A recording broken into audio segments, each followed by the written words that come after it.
Hola, ¿qué tal? ¿Cómo están? Bienvenidas, bienvenidos a mi canal Mis Ganas de Leer. Mi nombre es Claudia.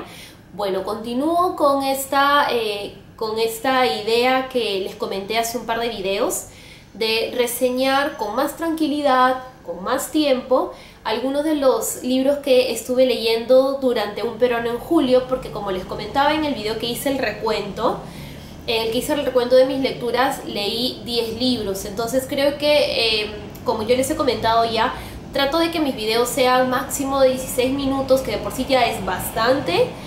Y obviamente reseñar 10 libros en 16 minutos era como súper injusto para algunos de los libros que, para poder entenderse un poquito más acerca de por qué me gustaron o no me gustaron tanto, necesitaba obviamente hablarles un poquito de la trama y lo que me gustó o no me gustó.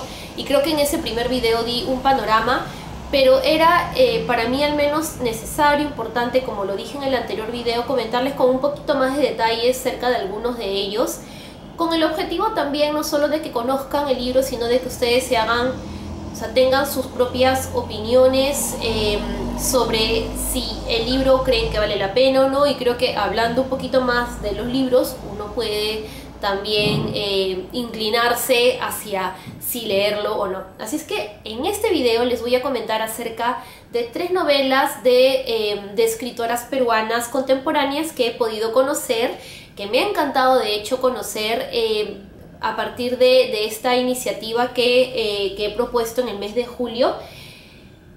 Y creo que lo que más me ha gustado es poder encontrar diversidad de estilos, historias muy distintas, entre libros que han salido con muy pocos años de diferencia. Entonces voy a pasar a comentarles acerca de cada uno de ellos, pero primero voy a mostrarles uno por uno.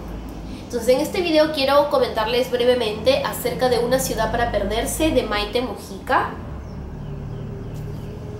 Es mi vida, de Fortunata Barrios. Y Mongolia, de Julia Wu. Les voy a comentar un poquito acerca de qué trata cada uno de ellos. Empezaré con el libro Una ciudad para perderse. Esta es la historia de una mujer que está pasando por un proceso de separación. Sin embargo, antes de, llegar a ese momento como límite en su relación, nos va contando algunos episodios en los que la pareja ha intentado salvar el matrimonio, ha intentado, por ejemplo, viajar, tener como momentos para como que recuperar un poco la chispa, recuperar un poco el amor, el afecto entre ellos. Y nos vamos dando cuenta cómo eso se vuelve imposible, porque esta pareja es como que simplemente ya está en otra etapa, ¿no? Ya está en una etapa en la que el matrimonio ya no puede más y bueno, se separan. Paralela a esta historia el aparente fin de esta pareja, la narradora nos comparte los diarios de su abuelo, de uno de sus abuelos, que, si no me equivoco, había formado parte del Partido Aprista peruano y fue exiliado a Francia. Entonces ella es como que encuentra sus diarios de cómo es la vida de su abuelo en Francia, sobre todo porque en estos relatos, en estas fechas en las que el abuelo va llenando el diario, nos vamos enterando de que ya empieza la opresión hacia los extranjeros por parte de Alemania, hacia los judíos. Entonces ya la cosa se va poniendo un poco difícil y él lo que quiere hacer es disparar de Europa como puede y volver a su país, ¿no? Entonces, a través de los diarios del abuelo nos vamos enterando de cómo fueron esos momentos de tensión en la búsqueda de poder conseguir una especie de permiso o autorización para que él pueda volver a Perú. Y lo que hace la autora es intercala, ¿no? Entonces en momentos estamos escuchando a la narradora, estamos leyendo a la narradora hablar acerca de su relación con su pareja y de lo difícil que se vuelve tener ese tipo de relación con él, y en otros momentos de pronto se inserta el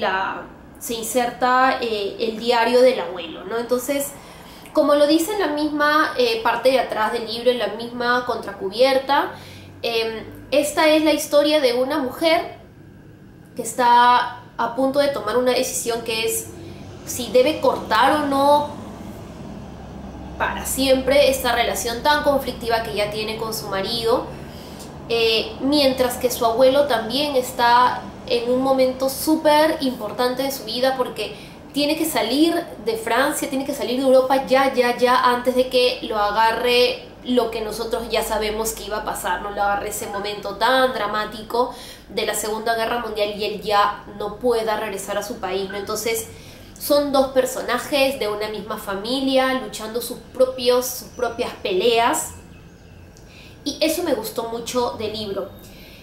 Tengo un pero a este libro, que es que la narradora narra súper bien y me enganchó un montón su historia personal. Pero cuando se insertan los diarios del abuelo, el abuelo habla como si estuviera haciendo una lista de cosas, como una lista para el mercado, ¿no? Hice tal cosa, hice aquello, hice el otro, ¿no? Porque obviamente el abuelo es como que no tiene el objetivo de contar bellamente lo que le está pasando, ¿no? Sino simplemente documentar de una manera rápida. Pero eso era como que a mí, al menos como lectora, me quitaba todo el lenguaje bonito que se había construido con la historia de la narradora. Entonces es como que la historia pasaba un poco de esto. No me gustaron los diarios del abuelo, no me gustó el lenguaje que se empleó en los diarios del abuelo, y tampoco me gustó, no me gustó que no sea tan claro para mí, al menos como lectora, en qué momentos y por qué razón se insertaba el diario y se insertaba de ahí de nuevo la historia que estaba viviendo la narradora. No lo entendía muy bien. Siento que se pudo vincular mejor, pudieron conversar un poquito mejor esas dos historias que finalmente estamos conociendo. Yo creo que eso fue como algo de lo que cojea la novela, para mí al menos, repito, como lectora. Es de todas maneras la primera novela de la autora, y ya encuentro aquí un estilo propio, eso sí, de todas maneras. Me gustaría seguir leyéndola de todas formas, pero como les comentaba, sí sentí que hubo mucho bajón en esas partes en las que se inserta el diario del abuelo, que como que no me gustó mucho. Así que esta es Una ciudad para perderse, de Maite Mujica. Otra novela que leí de una autora peruana es Mi vida, de Fortunata Barrios. Como les conté ya en el video anterior, esta es supuestamente una novela erótica, porque por lo que yo tengo entendido, en esta línea de Tusquets de color rosado, no sé por qué le ponen rosado, pero bueno, publican novelas eróticas, ¿no? Eso es al menos lo que yo sabía, porque no sé, alguien me lo comentó, ¿no? Me comentó que esa era la línea. Entonces cuando yo empecé a leer la novela dije, qué interesante, porque es la primera vez que voy a leer una novela erótica. No es el tipo de historias que me gusta leer, pero dije, ¿por qué no? Había escuchado buenas críticas de este libro a finales del año pasado. Sí, porque este libro se ha publicado en 2019, en mayo del 2019. Ajá, entonces en diciembre del año pasado, por ahí escuché como en los recuentos de fin de año recomendado este libro, y dije, bueno, voy a leerlo porque no conozco al autor y quiero conocer a la autora, y porque es una novela erótica, así que vamos a ver de qué trata. Además es una novela erótica escrita por una autora peruana interesante. Lo que me pasó es que si lo leía buscando una novela erótica, creo que ahí me falló el libro, porque es muy brusco, muy bruscas las descripciones, y al menos a mí no me gustó mucho eso, no me gustó el estilo de la autora. Lo que sí me gustó, y me gustó bastante, es la historia que se cuenta. Esta es la historia de dos amigas, Amalia y Verónica, o Amalia y Vero, que se escriben correos electrónicos, por cierto, extrañamente muy largos para poder imaginarme que son correos electrónicos, pero bueno, se escriben correos electrónicos porque así han decidido comunicarse ellas. Ambas viven en Lima, y una de ellas, me parece que es Amalia, se ha separado por un periodo de su esposo porque quieren como recuperar la chispa del amor, ¿no? Y para ello es como que esta mujer busca como,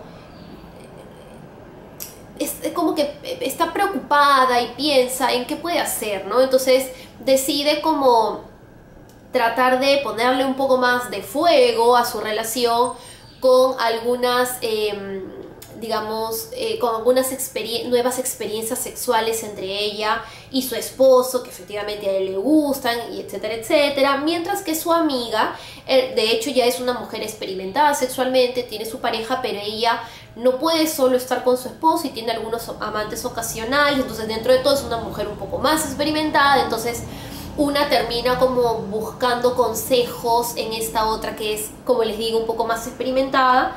Sin embargo, en el fondo se termina generando pues una relación muy íntima de estas dos mujeres que se cuentan lo bueno y lo malo que les está pasando, sus desgracias, los apuros por los que están pasando cada una en su respectiva vida.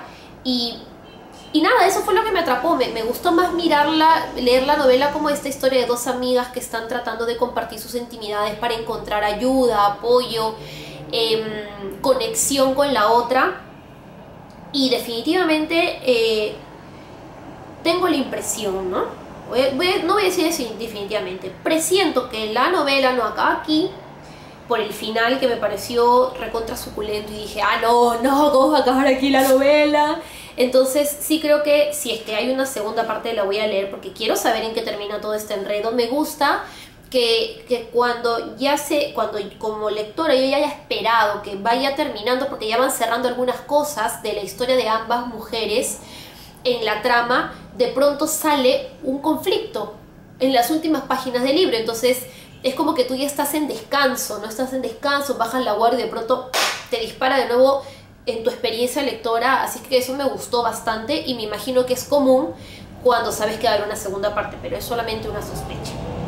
Así que sí, seguiría leyendo si es que hay una segunda parte de Es mi vida, de Fortunata Barrios.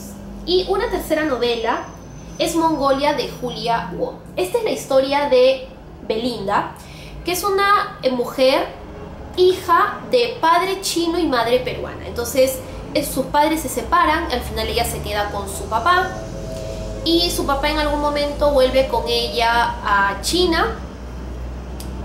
Su papá en un momento muere, le deja su casa y esta mujer conoce a un hombre y queda embarazada, pero este hombre no quiere tener hijos y ella se queda sola porque ella sí quiere tener a este niño. Este niño nace con síndrome de Down. Por si acaso no les estoy spoileando, porque esto ocurre en las primeras páginas, o sea, esto te lo cuenta Belinda en las primeras páginas y el resto de la novela no es para que tú descubras tanto, es más bien para que entiendas un poco acerca de cómo llegó Belinda a ese momento en su vida, ¿no? Y nos vamos enterando de su relación con su padre, este padre que está muerto pero que lo va como teniendo súper presente, o sea, es como el espíritu del padre está ahí constantemente en sus pensamientos. Por otro lado conocemos un poco también al hijo, o sea, la narradora le presta la voz al hijo para entender un poco cómo el hijo también mira a la madre, lo cual es como una cachetada a todo lo que habíamos estado leyendo y cómo nos habíamos estado posicionando respecto de lo que Belinda nos contaba. También conocemos a este misterioso hombre que es el padre de este niño, cómo es la relación entre Belinda y él. No digo su nombre porque me he olvidado. Me he olvidado su nombre, es un poco raro para mí su nombre. Y cómo llega a un momento súper, repito la palabra misterioso, porque hay un aquí, hay un ahora que nosotros vamos conociendo poquito a poquito en el libro, pero no entendemos muy bien hasta el final, y de verdad que el final es un sorpresón. O sea, en las últimas páginas tú te enteras de qué está hablando, qué le está pasando a Belinda en ese momento, porque te enteras desde el inicio del libro que su hijo muere. Uy, mi alarma para que ya no hable tanto. Te enteras te enteras qué pasa con Belinda luego de que su hijo muere, lo cual no es un spoiler porque lo cuenta en las primeras páginas del libro.